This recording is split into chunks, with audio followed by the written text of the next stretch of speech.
Hello everyone. This week we'll be finishing up our 2-week experiment by synthesizing an anthraquinone.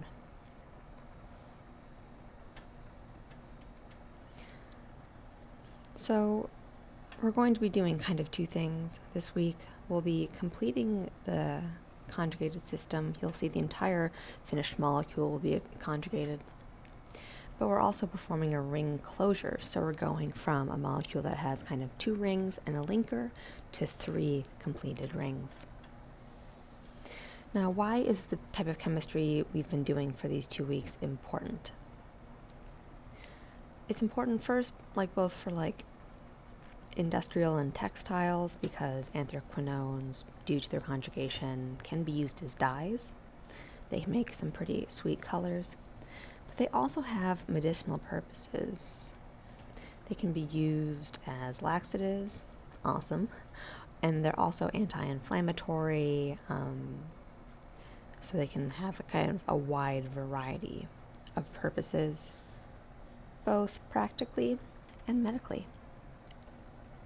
So the mechanism this week is pretty straightforward, and this is a kind of a cool mechanism because we're doing both some aromatic chemistry, as well as my favorite type of chemistry, that is chemistry at carboxylic acid derivatives, because that's a lot of what biochem is. Let's start by drawing out our product from last week.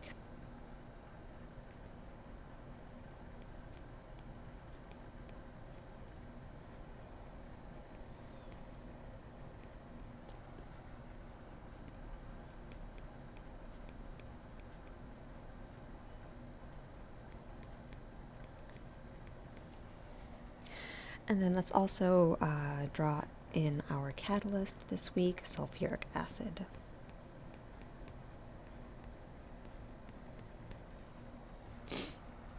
So to start off this reaction, we're going to make this carbonyl center a little more electrophilic. We're going to make this OH group a little bit of a better leaving group to kind of catalyze the nucleophilic attack from the aromatic ring.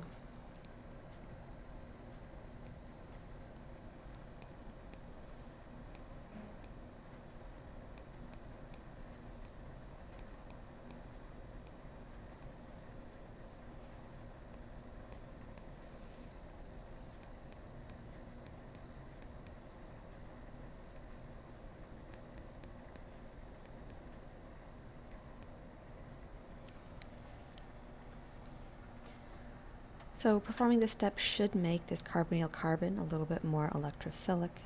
So let's perform our nucleophilic attack from the aromatic ring.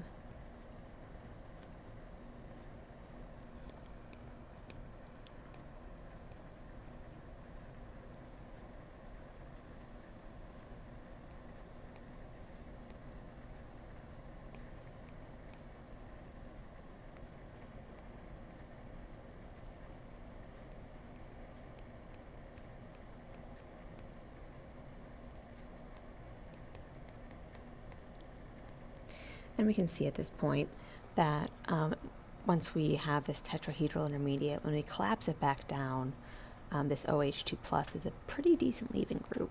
So that seems the most logical step. Let's do that.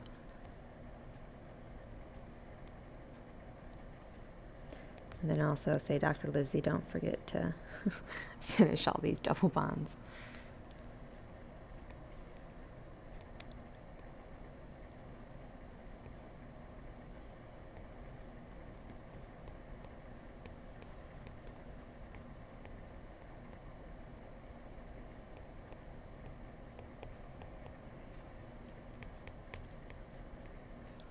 So you see that as a part of this reaction, we make a co-product water.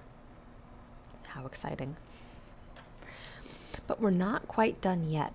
You see, we haven't completed the conjugation across the ring system, and you notice we still have a positive charge happening here.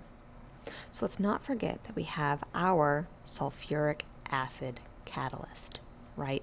In the first step, we used it as an acid. Now we need to regenerate catalyst.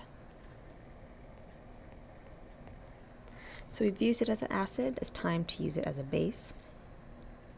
And I don't want to be drawing where you can't see because my picture's covering it, so I'm going to move the acid over here if that's all right.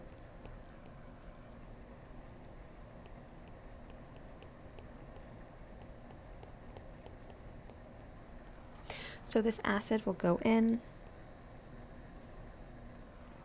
grab that proton, and with this final step, we both regenerate catalyst as well as complete this conjugated ring system. And really, this step would not be particularly reversible, just because, as we've kind of talked about a couple of times this semester, when you make this fully conjugated system, it's extremely favorable. So there wouldn't really be much energetic reason for this to be reversible. And that's the mechanism for this week. Fairly straightforward, folks. A couple of protocol points to bring to your attention. Don't forget, this is a 2-week experiment.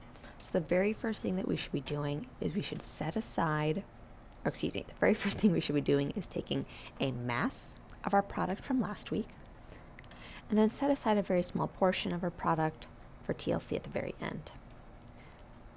Note, you should have a mass of your product from week 1 and your mass from the product week 2. You'll have 2% yields. You'll have kind of a midpoint percent yield, but then you should also have a percent yield for the second reaction. And actually, maybe I'm wrong, because actually, I don't know why I'm doing that with my cursor. We should actually have 3% yields. I need to fix these slides. 3% yields, because then you can also calculate a total percent yield from beginning to end to see how green the reaction is, how effective your reaction was. Now, when we're doing a lot of this reaction, we'll be performing it in the hood.